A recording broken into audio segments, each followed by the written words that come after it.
안녕하세요. 바로TV입니다. 새롭게 출범한 윤석열 정부는 12일 최초의 국무회의를 개최해가지고 코로나 완전 극복, 민생 안정 이러한 주제로 첫 번째 추가 경정 예산안을 의결했습니다. 바로 찾는 알찬 정보 바로 TV.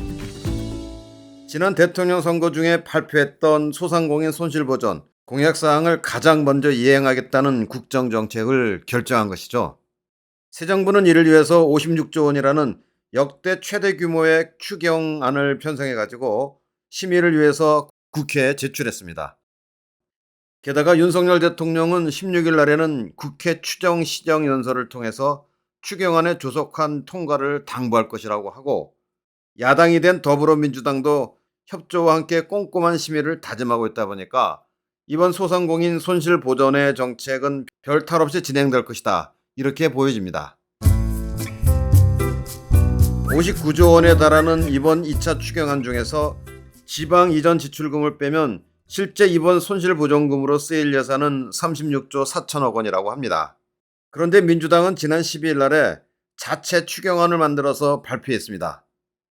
이 발표안을 볼 것 같으면 손실보전금의 총 예산이 47조 2천억 원이나 되는데, 그러다 보니까 정부 여당의 초안보다 무려 10조 8천억 원이 더 증액된 것입니다. 사실 이번 새 정부의 3, 40조 지원금도 엄청난 것이다, 이렇게 생각들을 많이 하실 건데요. 이번에는 센 놈에 더 센 놈이 나타났다, 이런 꼴이라고 해야 될까요? 어려운 사람들에게 더욱 많은 지원금을 준다는데 싫어할 사람은 없을 겁니다. 다행이라 할까요? 올해 더 거칠 초과 세수가 50조 원이 넘는다 해서 다행히도 재원 마련의 부담은 좀 덜하겠지만, 역시 주어진 예산을 가지고 어떻게 분배하느냐, 이것은 사실 결코 쉽지 않은 일이죠. 그래서 이번 영상에서는 정부 여당과 야당의 2차 추경안을 상호 비교 검토하고 이후 전망을 함께 살펴보도록 하겠습니다. 사실 이번 손실보전금 지급은 지난 대통령 선거 시절에 주요 후보들 모두의 주요 선거 공약이었습니다. 그러다 보니까 이전과 달리 역대 최대 규모의 보상 공약들이 발표되었던 거고, 선거가 끝난 후에는 이 약속을 어떻게 이행할 것이냐, 이것이 초미의 관심사였습니다. 하지만 올해 초과 세수가 50조 원이 넘을 것이라는 전망이 나오고, 신생정부의 신속한 실천 방안들이 발표되면서 17일에서 18일 날에 국회 각 상임위 예비 심사를 거치고 19일에서 20일 날에는 국회 예결위 종합질의 이런 일정이 진행될 것이라고 합니다. 그러다 보니까 적어도 6월 1일 전국 지자체 선거일에 앞서서 지급될 것이다, 이런 예측들이 나오고 있는 겁니다. 문제는 정부안에 대해서 국회 제1의 정당인 더불어민주당의 발표안입니다. 같이 도표를 보시면서 진행하도록 하겠습니다. 이번 정부안은 총 예산이 36조 4천억 원이고, 이 중에서 먼저 소상공인 지원금이 26조 3조 원이 책정되었습니다. 방역 보강 등에는 6조 1천억 원이, 그리고 민생 물가 안정으로 취약계층 긴급 생활안정지원금에 1조 7천억 원, 특고 프리랜서 등 고용소득 안전지원금 1조 1천억 원 등등 해서 3조 1천억 원이 배정되었습니다. 첫 번째, 가장 비중이 큰 이 소상공인 지원금 26.3조 원에서 당장 현금으로 지급되는 보전금은 23조 원인데, 지원 대상은 소상공인과 소기업, 여기에 매출액 10억에서 30억 이하의 중기업도 포함해서 총 370만 개의 회사가 대상입니다. 지원금은 최소 600만 원을 기준으로 해서 매출 규모 및 매출 감소, 그리고 업종별 특성을 반영해서 최대 1천만 원까지 지원할 예정입니다. 이번 조치에는 완전한 보상을 위해서 손실 보상 보정률을 90%에서 100%로 상향 조절했습니다. 이외에 긴급 금융 지원 및 채무 관리 부분, 이런 것들은 상세 설명을 생략하도록 하겠습니다. 많은 분들의 실제 관심사인 민생 물가 안정 파트를 보겠는데요. 이 중에서 취약계층 생활안정지원금 2조 8천억 원이 배정되었습니다. 긴급 생활안정지원금으로 4인 가구 기준에서 생계급여, 의료급여 지급받는 가구에는 100만 원씩을 지급하고, 주거급여, 교육급여, 차상위 계층, 그리고 한부모 가구에는 75만 원씩을 지급합니다. 그 외 금융지원이나 에너지 바우처, 긴급복지, 이런 것들은 도표를 참고하시면 좋겠습니다. 특고 프리랜서 대상으로 긴급 고용안정지원금은 100만 원씩이 지급됩니다. 대상은 70만 명이고 약 7천억 원이 배정되었습니다. 이 특고란 특수형태의 근로종사자 또는 특수고용 노동자 이런 말에 약어로 쓰이는데요.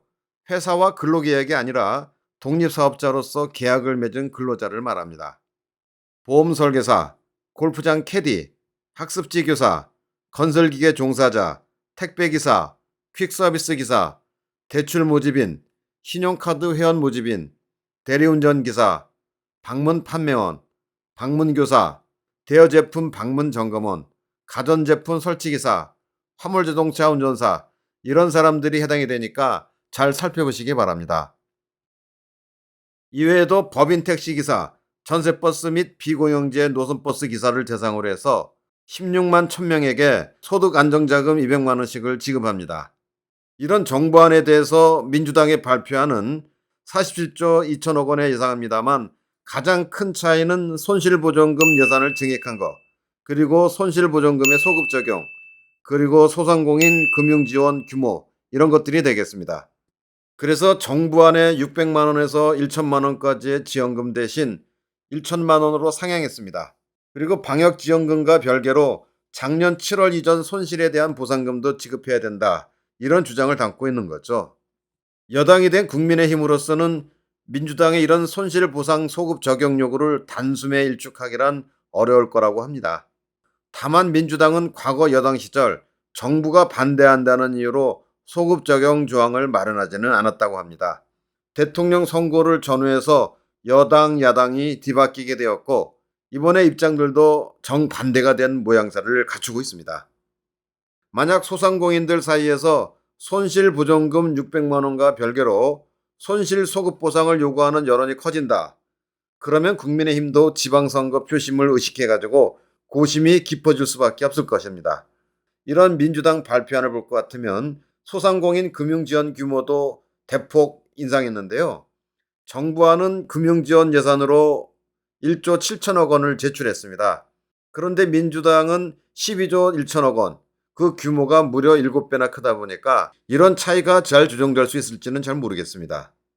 어쨌건 이제 추경안이 만들어지면서 그 물꼬는 크게 트였고 이후 국회 심의 과정을 통해서 나름대로 조정된 방안들이 완성될 텐데요. 정부 지원안은 어차피 최소 방안일 테고 조금은 더 증액될 거다 이렇게 예상할 수 있을 겁니다. 당장 내일부터 구체화될 이번 손실보전 지원 방안 이것들이 정해지는 대로 좀 더 충실하게 안내 말씀드리겠습니다. 지금까지 바로TV가 말씀드렸습니다. 시청해 주셔서 깊이 감사드립니다.